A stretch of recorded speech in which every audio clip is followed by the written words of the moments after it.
राधे राधे प्रिय विद्यार्थियों, स्वागत है आपका प्रत्योत गुरुकुल में। मैं हूं पीके सर। आज फिर से उपस्थित हूं आपके मध्य। जी हां, आज हम एक ऐसा टॉपिक लेकर आए हैं जिसकी आपको बहुत दिनों से बार बार ख्वाहिश थी, इंतज़ार था और बार बार कमेंट आप कर रहे थे कि हिंदी भाषा पर भी कोई वीडियो बनाइए। तो आज हम हिंदी भाषा पर चर्चा करने आए हैं आपके मध्य। और हिंदी भाषा से संबंधित प्रश्न प्रत्येक परीक्षा में आता है और हर परीक्षा में हिंदी भाषा पाठ्यक्रम में लगा हुआ होता है।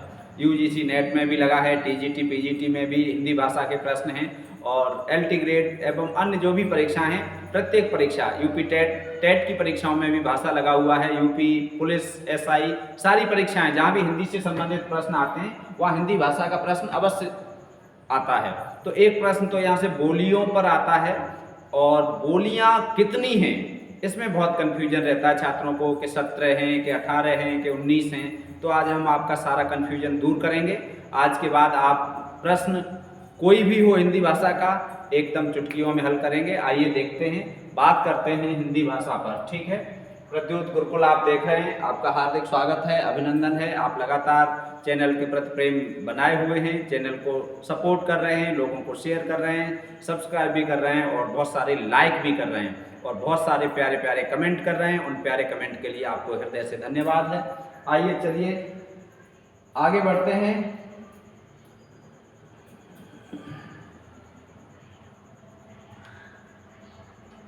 आगे बढ़ते हैं। हिंदी भाषा को हम पढ़ेंगे आज। क्या पढ़ेंगे? हिंदी भाषा। ठीक है, सबसे पहले तो राधे राधे है सभी को।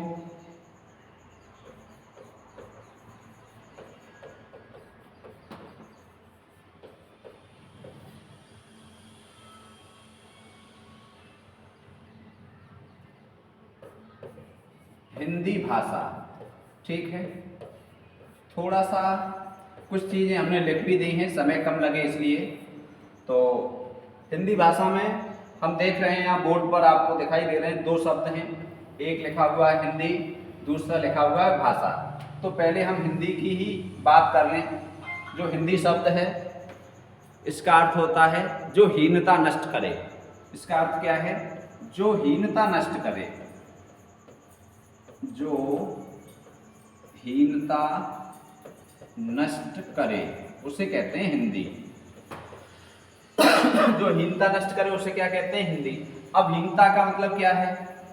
जैसे आजकल आप देख रहे हैं, कहीं किसी भी सभा में जाएं या कहीं पर 4 लोग, 10 लोग हैं, 50 लोग हैं और कोई अंग्रेजी बोलता है तो इसका एकदम प्रभाव पड़ता है। देखो बहुत होशियार है, इंग्लिश बोलता है। ऐसे ही क्या था, जब हमारे देश में अपभ्रंश का बोलबाला था।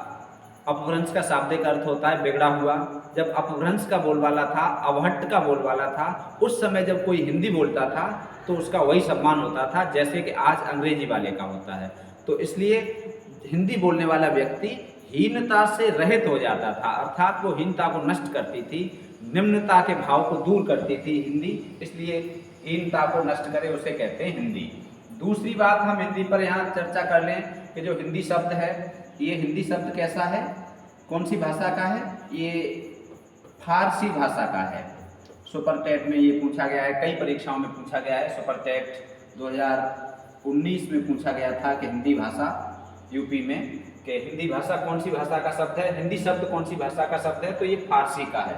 ठीक है, फारसी या ईरानियों ने ये शब्द दिया है। और हिंदी का जो शाब्दिक अर्थ है व्याकरण की दृष्टि से या शब्दकोश में हिंदी का अर्थ है, वो भी हम यहाँ चर्चा करेंगे। हिंद, हिंद के पदार्थ, ये शब्दकोश में अर्थ है इसका। ठीक है, क्या है शब्दकोश में अर्थ? हिंद के पदार्थ।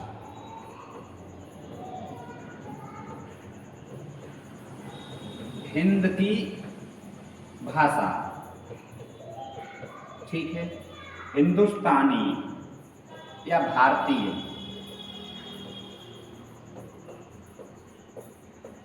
भारतीय, ठीक है। हिंद के पदार्थ, हिंद के पदार्थ इसका शाब्दिक अर्थ है। हिंद की भाषा इसका शाब्दिक अर्थ है। हिंदुस्तान की भाषा या भारतीय भी इसका शाब्दिक अर्थ है।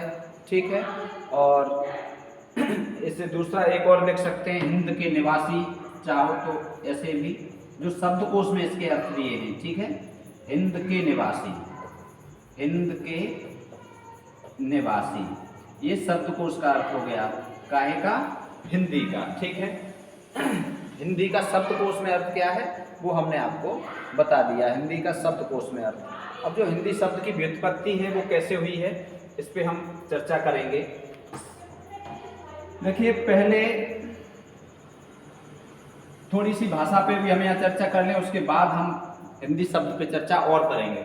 भाषा, संस्कृत भाषा की भास धातु से बना है। कौन सी धातु से बना है, भास। संस्कृत में धातुएं हैं, उनमें एक धातु है भास, उससे बना है भाषा। तो भाषा शब्द किस भाषा का हो गया, भाषा शब्द हो गया संस्कृत भाषा का। भाषा शब्द कौन सी भाषा का है, संस्कृत का, ठीक है। और हिंदी कौन सी का है, फारसी का, ये ध्यान रखेंगे, हिंदी फारसी का है और भाषा संस्कृत का है। धातु किसे कहते हैं, क्रिया के मूल रूप को धातु कहते हैं। धातु किसे कहते हैं, क्रिया के मूल रूप को धातु कहते हैं, मूल रूप को धातु कहते हैं। अर्थात क्रिया का जो मूल रूप होता है उसे धातु कहते हैं। संस्कृत में एक धातु है भास, जिसका अर्थ होता है बोलना या कहना। भास का अर्थ क्या होता है, बोलना या कहना, ये भास का अर्थ होता है। अर्थात बोलकर या कहकर विचारों को व्यक्त करना भाषा हुआ। बोलकर विचार व्यक्त करना क्या हुआ, भाषा। कहकर विचार व्यक्त करना क्या हुआ, भाषा। बोलकर या कहकर विचारों को व्यक्त करना भाषा हुआ।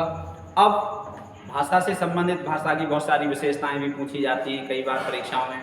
वैसे तो ये बहुत बड़ा टॉपिक है, यहीं पर एक क्लास हो जाएगी 1 घंटे की, 2 घंटे की। कुछ भाषा की हम आपको विशेषताएं संक्षेप में मौखिक बताए दे रहे हैं। जैसे कि भाषा संप्रेषण का साधन है। यदि हम मानव विकास की बात करें, मनुष्यों के विकास की बात करें, तो मनुष्यों में और अन्य प्राणियों में सबसे बड़ा अंतर भाषा का होता है। अन्य प्राणियों की भाषा का इतना विकास नहीं हो पाया और मनुष्यों की भाषा का विकास हो गया, इसलिए मनुष्य आगे बढ़ गए। अब मनुष्यों की जो भाषा का विकास हुआ है वो भाषा कई तरह की है।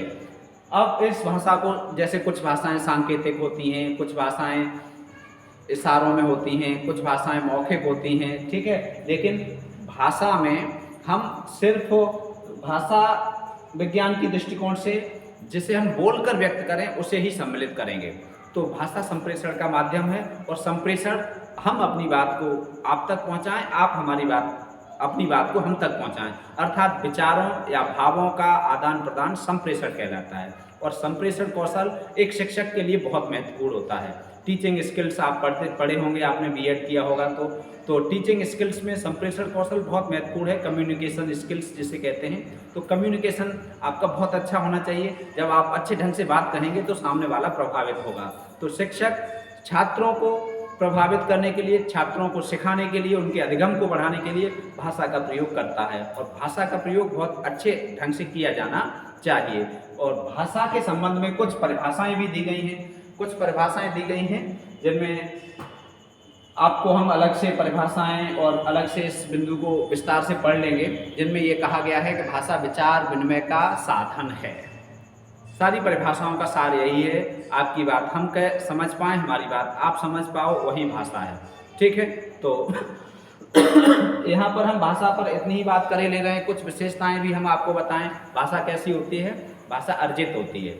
अर्जित का मतलब हमने मेहनत की है तो वो भाषा हम बोल रहे हैं। आप जो परिश्रम कर रहे हो वो भाषा आप बोल रहे हैं। यदि आपके पापा, आपके पिता अंग्रेजी बोल रहे हैं और आपने अंग्रेजी नहीं पढ़ी है तो आप अंग्रेजी नहीं बोल पाएंगे। क्यों?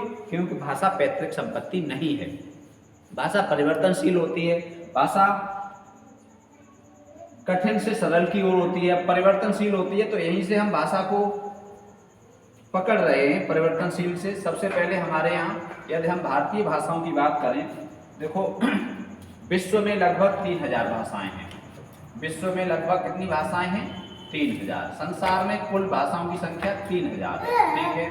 दूसरी बात, विश्व की जो भाषाएं हैं उनके जो परिवार हैं उन परिवारों को 12 या 13 परिवारों में विभक्त किया गया है। भाषाओं के परिवार कितने हैं? 12, कुछ विद्वान 12 मानते हैं, कुछ 13 मानते हैं, ठीक है। और डॉक्टर भोलानाथ तिवारी ने अपनी पुस्तक में 12-13 दोनों संख्या लिखी है, ठीक है। और जो भारोपीय परिवार है इससे हिंदी का संबंध है। भारोपीय परिवार से काय का संबंध है? हिंदी का। भारोपीय को हम भारत यूरोपीय भी कह सकते हैं। क्या कह सकते हैं? भारत यूरोपीय।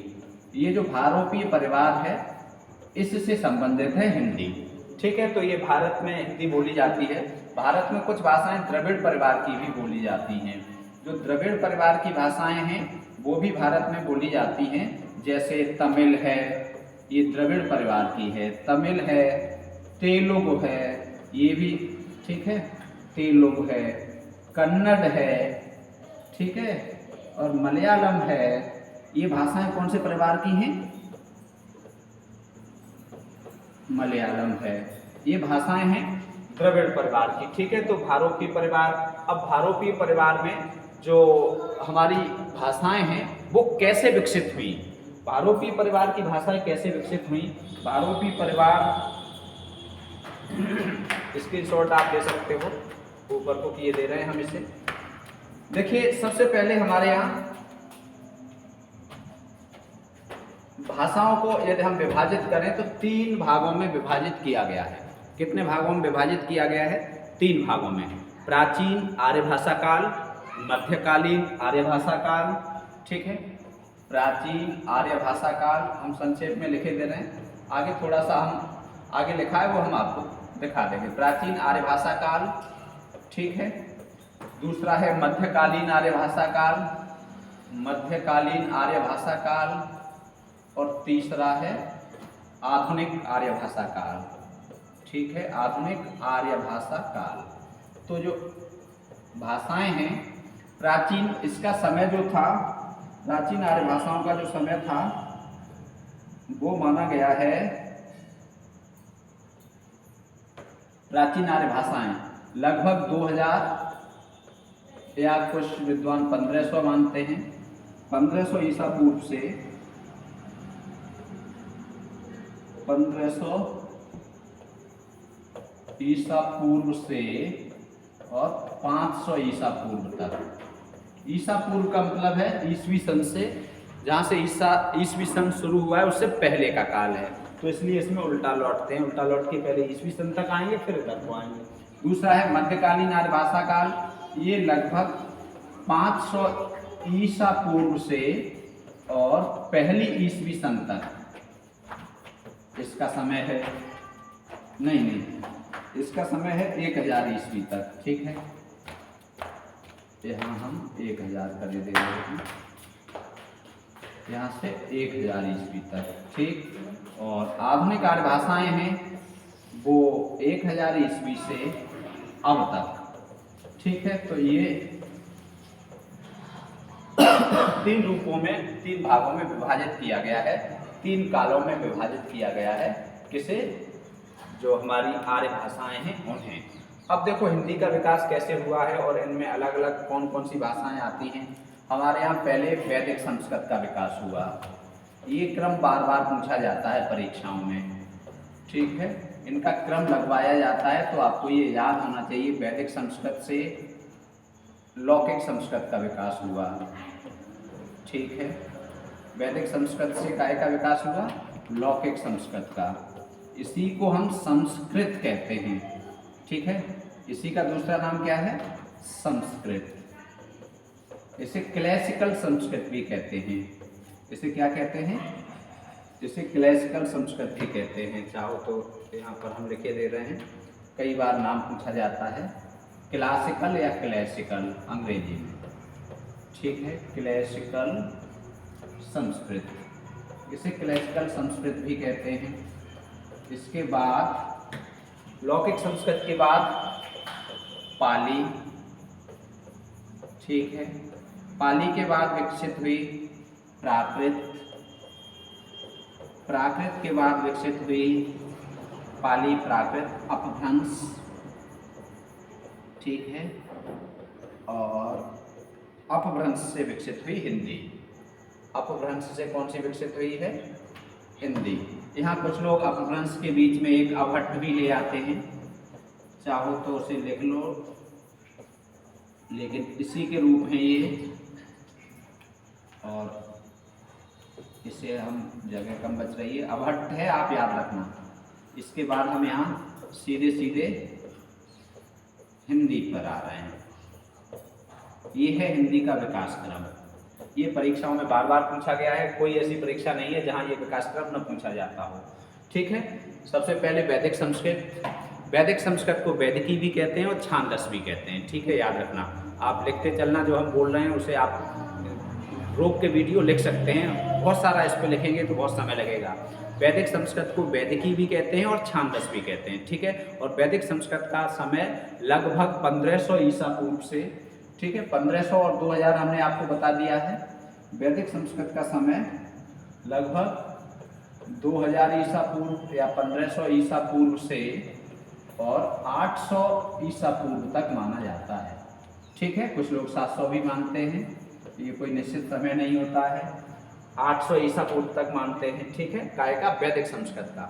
वैदिक संस्कृत के जो इसमें वेद लिखे गए हैं, क्या लिखा गया है? मुख्यतः इसमें वेद लिखे गए हैं, 3 वेद। कौन कौन से? ऋग्वेद, ठीक है, यजुर्वेद और सामवेद।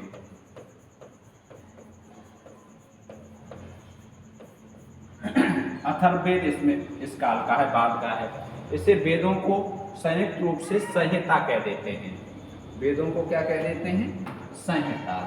तो इसका मतलब इसमें क्या लिखा गया है? संहिता लिखी गई है।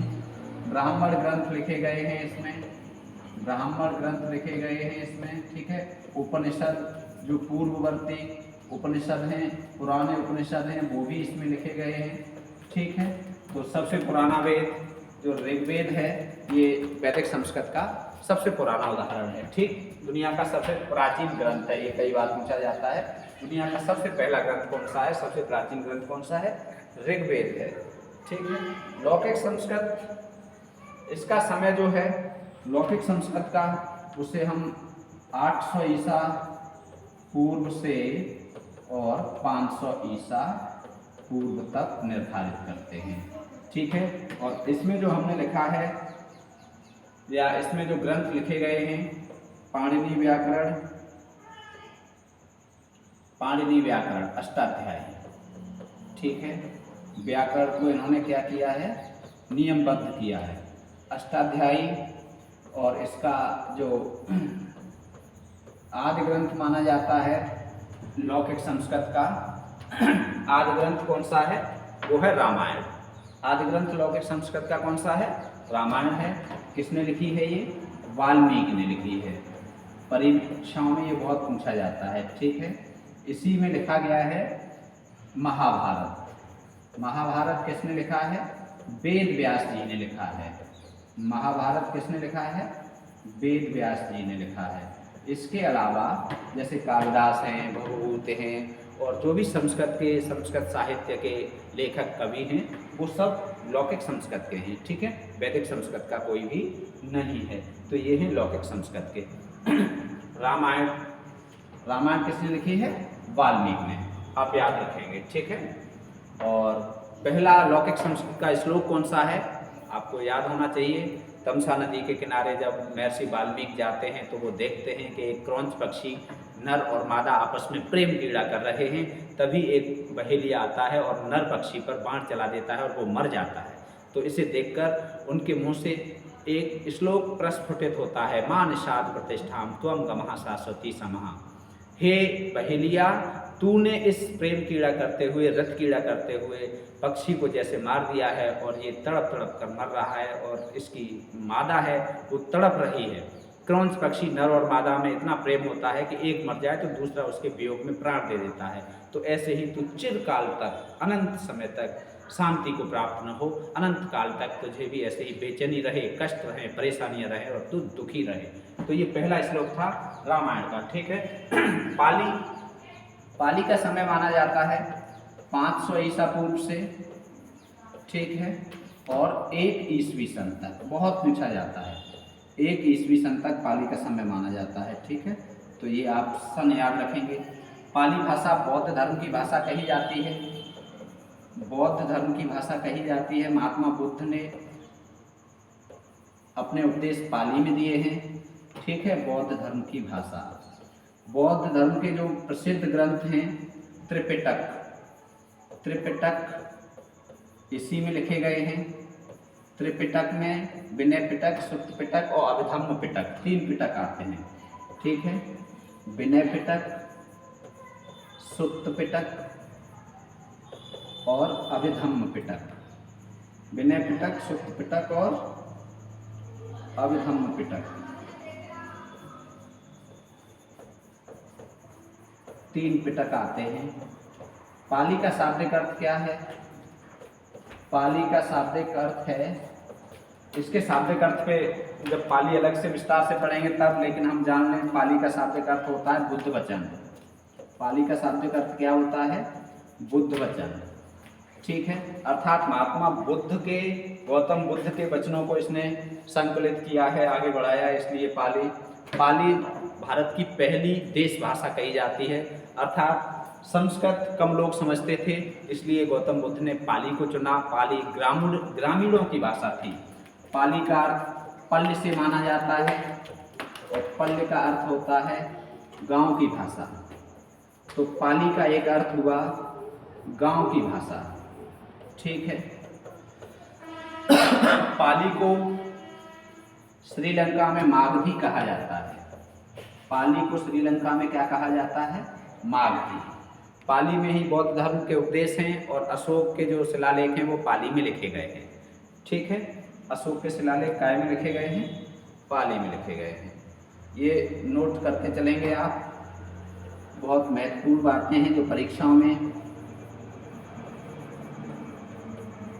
बहुत आती हैं। संक्षेप में हम आपको ये सब बताए दे रहे हैं जहाँ से प्रश्न आते हैं बार बार। और पाली का एक नाम ये भी है, हम पाली को प्रथम प्राकृत भी कहते हैं। पाली को हम क्या कहते हैं? प्रथम प्राकृत। पाली को हम प्रथम प्राकृत भी कहते हैं। ठीक है, तो ये पाली से संबंधित महत्वपूर्ण बातें आप नोट कर लीजिए, स्क्रीनशॉट ले लीजिए, बाद में लिख लेना। अब हम बात करते हैं प्राकृत पर। अब हम ये प्राकृत है, देखो इधर हमने ये लिखा था आपको, जैसे स्क्रीन किए दे रहे हैं, ये देखो। ठीक है, क्या था हमने पहले पढ़ा था कि ये 2 भाषाएं कैसी हैं? प्राचीन आर्य भाषा काल की प्राचीन आर्य भाषाएं हैं। ये 3 भाषाएं हैं मध्यकालीन आर्य भाषा, पाली, प्राकृत, अपभ्रंश। तो इसे प्रथम प्राकृत कहते हैं, हमने लिख दिया है। प्राकृत को द्वितीय प्राकृत कहते हैं और अपभ्रंश को तृतीय प्राकृत कहते हैं। ये प्रथम प्राकृत, ये द्वितीय प्राकृत और ये तृतीय प्राकृत। ठीक है, अगली बात, ये 500 ईसा पूर्व से 1 ईस्वी सन तक है। हम इधर ऐसे प्राकृत को इधर लिए ले रहे हैं। ये है 1 ईस्वी सन से 500 ईस्वी तक। ठीक है, ये इधर हमने ऐसे ले लिया प्राकृत को। ये जैन धर्म की भाषा कही जाती है। ये क्या कहा जाता है? जैन धर्म की भाषा। महावीर स्वामी ने अपने उपदेश प्राकृत में दिए हैं। ठीक है, महावीर स्वामी ने अपने उपदेश प्राकृत में दिए हैं। इसके बाद है अपभ्रंश। अपभ्रंश का शाब्दिक अर्थ होता है बिगड़ा हुआ, अर्थात भाषा का रूप इतना बिगड़ गया कि अपने स्तर से बहुत निम्न स्तर पर पहुंच गया, तो उसे अपभ्रंश कहा गया। इसी से एक रूप बनता है अवहट्ट। इसी से क्या बनता है? अवहट्ट। ये पूरे देश में अपभ्रंश, गिरा हुआ या बिगड़ा हुआ इसका अर्थ है। पूरे देश में अलग अलग तरह के अपभ्रंश थे और अलग अलग अपभ्रंशों से हिंदी का जन्म कैसे हुआ है ये हम बात करते हैं। अपभ्रंश अलग अलग थे। अपभ्रंशों में जैसे सौरसेनी अपभ्रंश है, उससे पश्चिमी हिंदी का विकास हुआ, गुजराती का हुआ, राजस्थानी का हुआ और पहाड़ी का हुआ। पहाड़ी अपभ्रंश को कुछ लोग खस अपभ्रंश भी मानते हैं कि खस अपभ्रंश से हुआ है। और इधर जो मागधी अपभ्रंश है उससे बिहारी का हुआ और अर्धमागधी अपभ्रंश से विकास हुआ है आपके पूर्वी हिंदी का। तो ये 3 अपभ्रंश से आपकी हिंदी की बोलियां कितनी हो गई? 5 और 4, 5 और 4 9, 9 और 3 12, 12 और आपका 12 और 3 15 बोलियां लगभग इससे विकसित हुई हैं। इसलिए अधिकांशतः विद्वान ये मानते हैं कि हिंदी का विकास सौरसेनी से हुआ है। हिंदी का विकास कैसे हुआ है? सौरसेनी अपभ्रंश से। इसलिए प्रश्न आता है कि हिंदी का विकास कौन से अपभ्रंश से हुआ? तो हिंदी का विकास सौरसेनी अपभ्रंश से हुआ, अर्थात हिंदी को कहा जाता है सौरसेनी की बेटी, या हिंदी सौरसेनी से जन्मी है या विकसित हुई है। ठीक है। अब संस्कृत को भी हिंदी की जननी कहा जाता है, लेकिन संस्कृत हिंदी की आदि जननी है। आदि जननी का मतलब ये है कि जैसे ये देखो, ये क्रम तो आपको याद करना ही करना है हर हाल में। वैदिक संस्कृत, लौकिक संस्कृत, पाली, प्राकृत, अपभ्रंश और हिंदी। ठीक है। तो वैदिक संस्कृत और संस्कृत, संस्कृत से पाली, पाली से प्राकृत, प्राकृत से अपभ्रंश, अपभ्रंश से हिंदी। तो क्या है कि इसकी विशेषताएं इसमें आई, इसकी इसमें आई, इसकी इसमें आई और ऐसे आई। अर्थात आपने साइंस में पढ़ा होगा, मनोविज्ञान में पढ़ा होगा, माता पिता की विशेषताएं संतान में जाती हैं। माता पिता की सैकड़ों हजारों विशेषताएं, कुछ विद्वान मानते हैं कि 46,000 विशेषताएं जाती हैं। ठीक है। किसकी?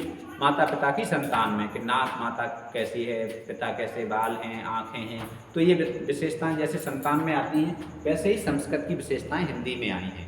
संस्कृत यदि रिश्ता देखा जाए तो इसकी माँ ये, इसकी ये, इसकी ये, तो ये हुई इसकी नानी, इसकी नानी ये हुई, अर्थात नानी की नानी। चल नहीं रही? तो नानी की जैसे मातृपक्ष से विशेषताएं आती हैं, वैसे ही संस्कृत की विशेषताएं आई हैं। इसीलिए संस्कृत की वर्णमाला और संस्कृत की विशेषताएं हिंदी में हैं। अब एक विशेषता जो नहीं है वो ये है कि ऊपर से लेके और यहाँ तक अपभ्रंश तक की सारी भाषा, यहाँ तक की प्राकृत तक की सारी भाषाएं संयोगात्मक हैं, और हिंदी और अपभ्रंश कैसी है? वियोगात्मक है। मुख्यतः प्रश्न पूछा जाता है हिंदी कैसी है, तो वियोगात्मक है। ठीक है। तो हम आपको ये अपभ्रंश से कैसे विकसित हुई हैं, कुछ अपभ्रंश हमने समय बचाने के लिए यहाँ लिख दिए हैं। ठीक है। ये है, आइए सीधे सीधे बात कर रहे हैं। अपभ्रंश, सौरसेनी अपभ्रंश से पश्चिमी हिंदी का विकास हुआ है। सौरसेनी अपभ्रंश से पश्चिमी हिंदी का विकास हुआ है। पश्चिमी हिंदी राजस्थानी, पहाड़ी और गुजराती हमने बता दिया है। कई अपभ्रंश से लेहंदा का विकास हुआ है, ये पाकिस्तान में बोली जाती है।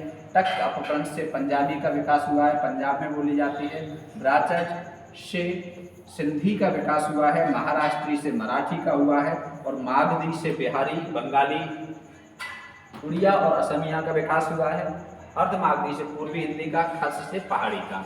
ये विभिन्न अपभ्रंश हैं जिनसे आधुनिक भाषाएं या उपभाषाएं विकसित हुई हैं। तो हिंदी से संबंध कौन कौन रख रही है? एक सौरसेनी रख रही है, एक अर्धमागधी रख रही है। ठीक है। 2 हो गई, और एक मागधी रख रही है। खास अपभ्रंश ये सौरसेनी से ही प्रभावित है, पहाड़ी हिंदी से विकसित हुई है। तो हिंदी से संबंधित ये हो गई। सौरसेनी के अंतर्गत ये पश्चिमी हिंदी आ रही है, और राजस्थानी आ रही है, और पहाड़ी भी आ रही है। इसलिए मुख्यतः सौरसेनी मानी जाती है कि हिंदी की जननी सौरसेनी है। इसके अंतर्गत 5 बोलियाँ होती हैं, इसके अंतर्गत 4 बोलियाँ हैं, और इसके अंतर्गत 3 बोलियाँ हैं। 5 और 4 9, 9 और 3 12 बोलियाँ इसी अपभ्रंश से विकसित हैं। इसलिए ये कहा जाता है कि हिंदी का विकास सौरसेनी से हुआ है। और मागधी से क्यों नहीं कहते हैं? क्योंकि मागधी से केवल बिहारी है, और बिहारी के अंतर्गत 3 बोलियां हैं। ठीक है। और अर्धमागधी से पूर्वी हिंदी है, इसके अंतर्गत भी 3 बोलियां हैं, और खस के अंतर्गत भी 3 हैं, कुछ लोग 2 मानते हैं। ठीक है। तो ये अपभ्रंश से विकसित बोलियां आप नोट कर लें, स्क्रीनशॉट ले लें। इम्पोर्टेंट लिखा हुआ है ये और ये बार बार परीक्षा में पूछे जाते हैं कि पश्चिमी हिंदी का विकास कौन से अपभ्रंश से हुआ है? सौरसेनी से। राजस्थानी का विकास कौन से अपभ्रंश से हुआ है? सौरसेनी से। पहाड़ी का विकास सौरसेनी से। ठीक है। बिहारी का विकास मागधी से। पूर्वी हिंदी का विकास अर्धमागधी से। ठीक है। पहाड़ी का खस से, जो सौरसेनी से प्रभावित है। तो ये हमने आपको संक्षेप में यहाँ लिख दिया। ठीक है। अब बात करते हैं हिंदी की बोलियों पर। ये देखो, हमने आपको पूरा बता दिया है। हिंदी भाषा में संसार में लगभग 3000 बोली बोली जाती हैं। ठीक है। मुख्यतः 13 परिवार हैं, 12-13 परिवार। हिंदी का संबंध भारूपी परिवार से है। भारूपी परिवार की 2 शाखाएं हैं, ये हमने नहीं बताया था। तो भारूपी परिवार की 2 शाखाएं हैं, केंतुम है और सतम है। ठीक। हिंदी आकृत रूप में वियोगात्मक है, वेरी इंपॉर्टेंट बात है। द्रविड़ परिवार की भाषाएं ये हमने आपको बता दी हैं। ठीक। अब हम बात करते हैं अब हम बात करते हैं कि हिंदी की बोलियां कौन कौन सी हैं और कहाँ बोली जाती हैं, ठीक है, उनका विकास कैसे हुआ है और कहाँ कहाँ कौन सी बोली बोली जाती है, इस पे हम चर्चा करेंगे, ठीक। तो जो बोलियां हैं हिंदी की, इन बोलियों को पहले तो हम यहाँ ये भी जान लें कि हिंदी भाषी राज्य कितने हैं। एक प्रश्न यह भी आता है परीक्षाओं में, हिंदी भाषी राज्य कितने हैं। तो हिंदी भाषी 10 राज्य हैं। 10 राज्य कौन कौन से हैं आप याद कर लेंगे, कभी नहीं भूलेंगे। 10 राज्य हैं, 3 बाप 3 बेटा। कौन कौन से, जैसे उत्तर प्रदेश, ठीक, और उत्तर प्रदेश से कट के बना उत्तराखंड, उत्तराखंड, ठीक है, 2 याद हो गए। दूसरा बिहार, और बिहार से कट के जो बना वो है झारखंड, ठीक है, बिहार का ही भाग था। 4 हो गए। मध्य प्रदेश, और मध्य प्रदेश से जो कट के बना वो है छत्तीसगढ़, ठीक है, तो ये छत्तीसगढ़। अब कितने हो गए, 6, 1 2 3 4 5 6। इसके अलावा अब हम इधर चलेंगे साथ में राजस्थान पर, राजस्थान, ठीक है। 8वां हिमाचल प्रदेश, हिमाचल प्रदेश, ठीक है, और 9वां दिल्ली और हरियाणा। ये हो गए 10। ये 10 प्रदेश हिंदी भाषी प्रदेश माने जाते हैं, ठीक है। आप स्क्रीनशॉट ले लीजिए, लिख लीजिए 10 प्रदेश कैसे हैं, हिंदी भाषी प्रदेश हैं। आइए आगे देखते हैं। 10 प्रदेशों के बाद अब हम हिंदी की उपभाषाएं, इस पे बात करेंगे। हिंदी की उपभाषाएं और बोलियां, हिंदी की उपभाषाएं और बोलियां, ठीक है। यहाँ से प्रश्न तो बहुत ही आता है, और यहाँ से तो हम आपको सारे कन्फ्यूजन दूर कर देंगे आज से। हिंदी की उपभाषाएं कितनी हैं, हिंदी की उपभाषाएं 5 हैं।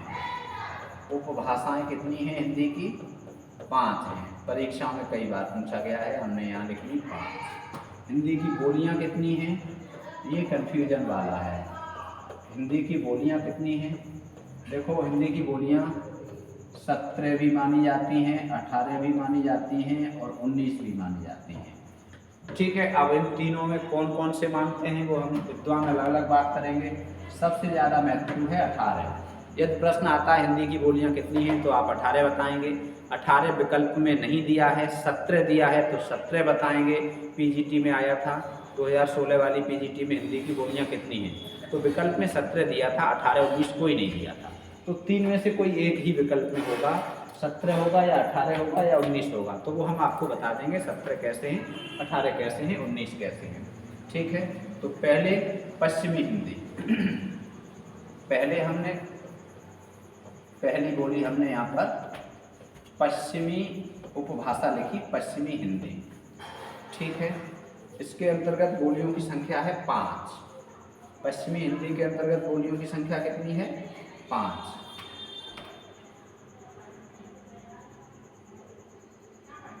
नीचे को ऐसे बना लेते, चलो यहीं लिखे दे रहे हैं। कौरवी, कन्नौजी, ठीक है, ब्रज,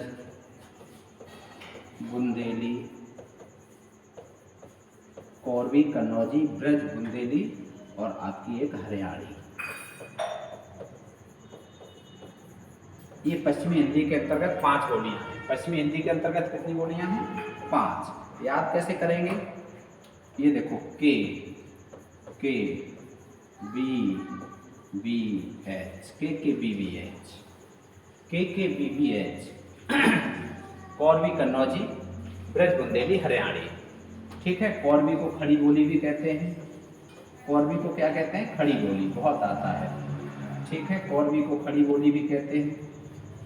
विस्तार से तो बहुत बड़ा होगा। खड़ी बोली क्यों कहते हैं, क्योंकि इसमें खड़ी पाई का अधिक प्रयोग होता है। कुछ लोग कहते हैं ये खरी है इसलिए खड़ी बोली है, कुछ लोग कहते हैं कर्कश है इसलिए ये खड़ी बोली है, ठीक है। इसका केंद्र बहुत पूछा जाता है और इसका केंद्र है मेरठ में। इसका केंद्र कहाँ है, मेरठ, ठीक, मेरठ, सहारनपुर, दिल्ली और रामपुर, ये हरिद्वार, ये सारे क्षेत्र काय में आते हैं, खड़ी बोली में, कौरवी में। ठीक, अगला है कन्नौजी।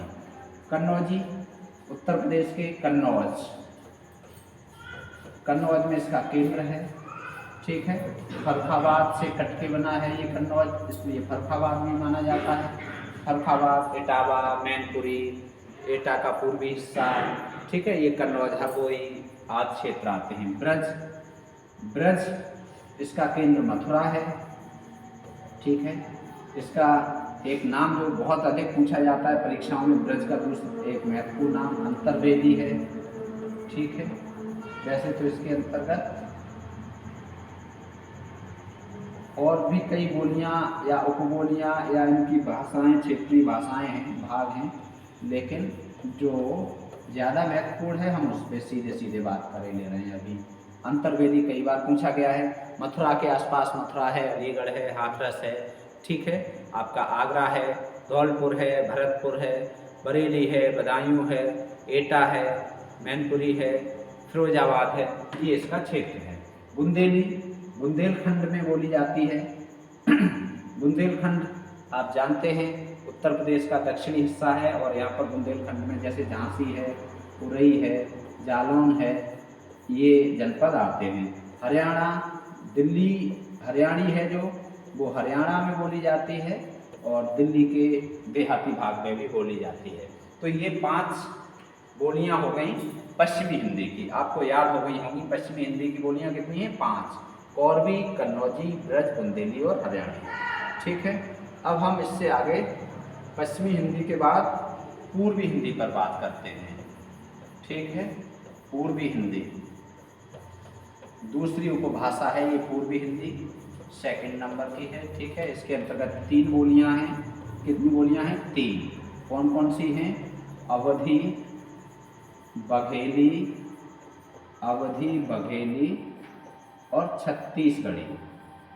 अवधी, बघेली और छत्तीसगढ़ी इसके अंतर्गत बोली जाती हैं। 3 बोलियां हैं, वेरी इंपॉर्टेंट। ठीक है, पूछा जाता है कौन सी बोली अवधी, बघेली अब पूर्वी हिंदी की है, कौन सी नहीं है। तो आपको ये, इससे हम याद करने के लिए कैसे कर सकते हैं? ABC, पूर्वी हिंदी ABC, पूर्वी हिंदी ABC। अवधी का तो आप जानते ही हैं, अवध, अयोध्या इसका केंद्र है, आसपास के जनपद सम्मिलित हैं, जौनपुर, वो फैजाबाद वगैरह। ठीक है, बघेली का केंद्र क्या है? रीवा है, बहुत पूछा जाता है, वेरी इंपॉर्टेंट है। और इसका केंद्र छत्तीसगढ़, तो सीधे सीधे ही लिख लो। और ठीक है, रायपुर वगैरह। तो ये अवधी, बघेली, छत्तीसगढ़ी पूर्वी हिंदी की बोलियां। आगे बात करते हैं तीसरी जो उपभाषा है वो है बिहारी। तीसरी उपभाषा कौन सी है? बिहारी। बिहारी हिंदी है, इसके अंतर्गत 3 बोलियां हैं। बिहारी के अंतर्गत 3 बोलियां कौन कौन सी हैं?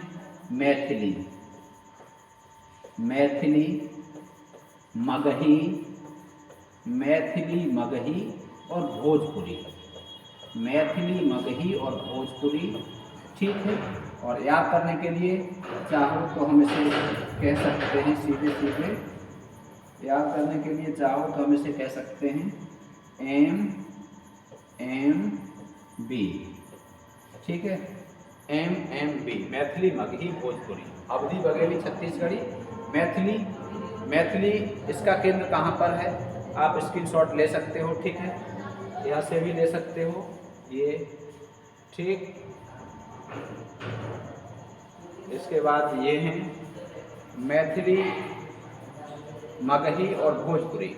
मैथिली का केंद्र कहाँ पर है? बहुत पूछा जाता है।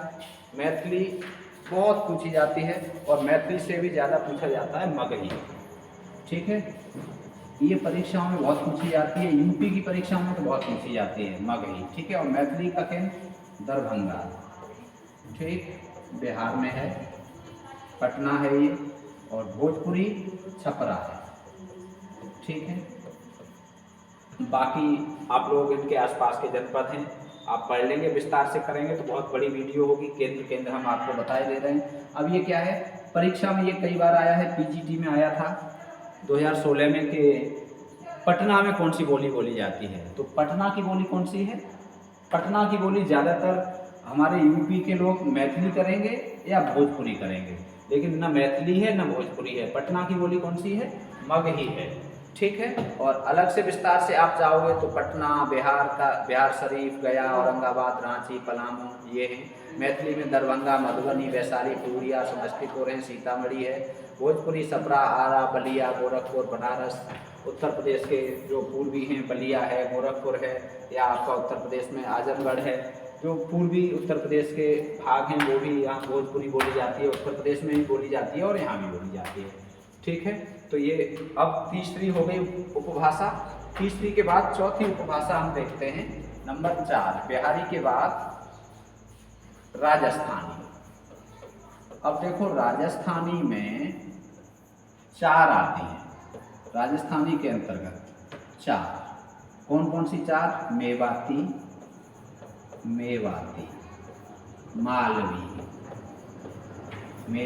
मालवी, मारवाड़ी और जयपुरी।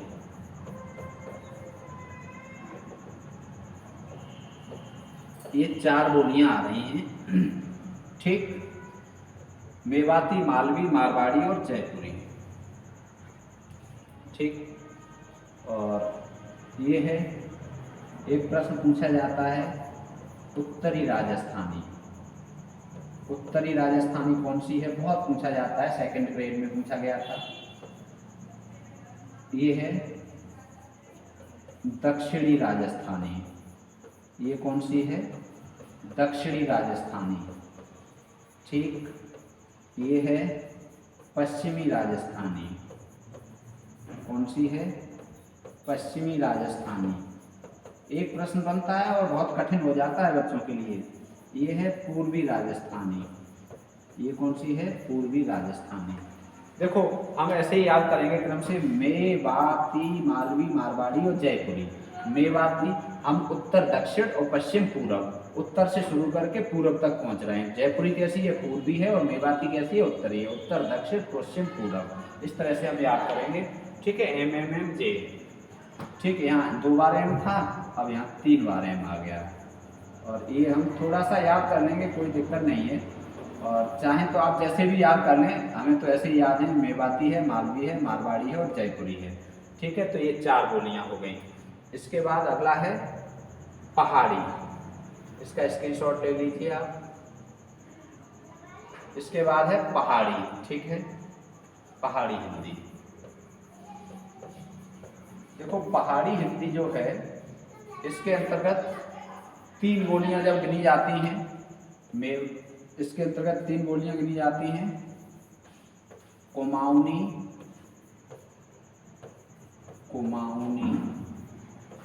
गढ़वाली और नेपाली। जब ये 3 बोलियां गिनते हैं तो बोलियों की संख्या होती है कितनी? 18। तब बोलियों की संख्या कितनी होती है? 18। अब हम आपको ये एक बार में स्क्रीन पर नहीं आ रही हैं, चलो हम आपको ऐसे बताए दे रहे हैं, यहाँ लिख के बताए दे रहे हैं। देखो पश्चिमी हिंदी ये उपभाषा है, और पश्चिमी हिंदी के अंतर्गत बोलियों की संख्या 5। ठीक। दूसरा है पूर्वी हिंदी, इसके अंतर्गत बोलियों की संख्या 3। तीसरा है बिहारी। ठीक है। और इसके अंतर्गत बोलियों की संख्या 3। चौथा है राजस्थानी, इसके अंतर्गत बोलियों की संख्या 4। पांचवा है पहाड़ी हिंदी, इसके अंतर्गत बोलियों की संख्या है 3। अब इनको हम जोड़ेंगे तो इनका योग होता है 5 और 3 8, 8 और 3 11, 11 4 15, 15 और 3 18। इस तरह से ये बोलियां हुई 18। अब देखो 19 कैसे होती हैं और 17 कैसे होती हैं। 17 ऐसे होती हैं कि जैसे डॉक्टर नगेंद्र द्वारा संपादित हिंदी साहित्य का इतिहास है, उसमें 17 दी गई हैं। ऊपर की सारी बोलियां ज्यों की त्यों रहेंगी, ऊपर जो हमने बता दी हैं ज्यों की त्यों रहेंगी। इस पे उन्होंने इन तीनों को यहाँ हटा के और पहाड़ी के अंतर्गत पहली रखी है पश्चिमी पहाड़ी। कौन सी रखी है? पश्चिमी पहाड़ी। और दूसरी रखी है मध्यवर्ती पहाड़ी। दूसरी कौन सी रखी है? मध्यवर्ती पहाड़ी। ये पहाड़ी के अंतर्गत और मध्यवर्ती पहाड़ी में ये कुमाऊनी और गढ़वाली दोनों आती हैं। ठीक है, कुमाऊनी और गढ़वाली ये दोनों आती हैं मध्यवर्ती पहाड़ी में। अब देखो ऊपर जो यहाँ तक हुई थी, ये जो हुई थी, ये देखो 3 हटा के, पहाड़ी की 3 हटा दोगे तो कितनी होंगी? ऊपर तक 15 हुई थी। यहाँ तक जो बोलियाँ हुई थी वो हुई थी 15। ये पहाड़ी वाली थी, ये हमने यहाँ से पहाड़ी की 3 हटा दी तो ऊपर कितनी हुई? 15। 3 और 3 6, 5 11 और 4 15। अब 15 में ये 2 जोड़ो, 15 प्लस 2 ये हुई 17। ठीक है। डॉक्टर नगेंद्र, वैसे और भी पुस्तकें हैं लेकिन हम आपको सारे नाम नहीं गिनाएंगे यहाँ। केवल डॉक्टर नगेंद्र द्वारा संपादित हिंदी साहित्य का इतिहास है, उसमें 17 मानी गई हैं और ये पीजीटी 2016 में आया था। ठीक है, पीजीटी 2016 में पूछा गया था। कितनी बोलियां हैं हिंदी की? तो 17। 17 बोलियां कैसी होंगी? 17 बोलियां ऐसे होंगी, पश्चिमी हिंदी की 5, पूर्वी हिंदी की 3, बिहारी की 3, राजस्थानी की 3 और पहाड़ी की 2। ठीक है, इस तरह से 17 हुई। नेपाली को नहीं मानते हैं, नेपाली को नहीं मानते हैं। और ये 2 कौन कौन सी हैं? पश्चिमी और मध्यवर्ती। अब हम बात करते हैं डॉक्टर भोलानाथ तिवारी की। तो डॉक्टर भोलानाथ तिवारी, जैसे आप हिंदी साहित्य में आचार्य रामचंद्र शुक्ल को पढ़ते हैं, वैसे ही डॉक्टर भोलानाथ तिवारी हिंदी भाषा में है। ठीक है, हिंदी भाषा डॉक्टर भोलानाथ तिवारी। अब डॉक्टर भोलानाथ तिवारी मानते हैं कि बोलियों की संख्या 19 है। कितनी है? 19। अब वो 19 कहाँ से है? अब हम आपको वो 19 यहाँ से ही कराए ले रहे हैं। देखो डॉक्टर भोलानाथ तिवारी के अनुसार जो 19 है, पश्चिमी हिंदी के अंतर्गत ये कितनी लिखी है यहाँ? 5। डॉक्टर भोलानाथ तिवारी पश्चिमी हिंदी के अंतर्गत रखते हैं 7। कितनी रखते हैं? 7। पूर्वी हिंदी ज्यों के त्यों 3, बिहारी ज्यों के त्यों 3, राजस्थानी 4 और पहाड़ी 2, ये वाली 2। ठीक, तो ये 2। ठीक, 7 और 3 10, 3 13, 13 और 4 17, 17 और 2 19। 19 बोलियां भोलानाथ तिवारी, भोलानाथ तिवारी, इन्होंने अपनी पुस्तक हिंदी भाषा उसमें 19 बोलियां बताई हैं।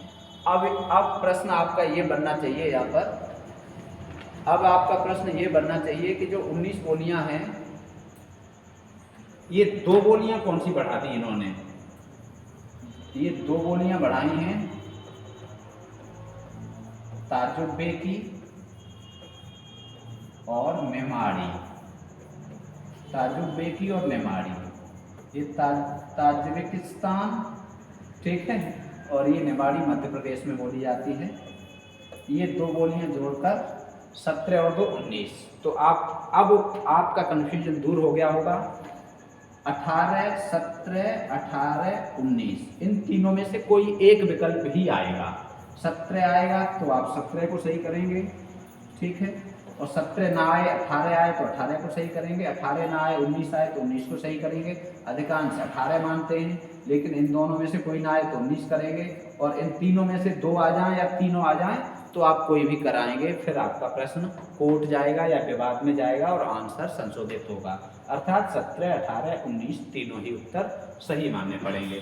तो हिंदी की बोलियां और हिंदी की भाषाएं, वीडियो बहुत लंबी हो रही है, आज की वीडियो यहीं तक रखते हैं, ठीक है।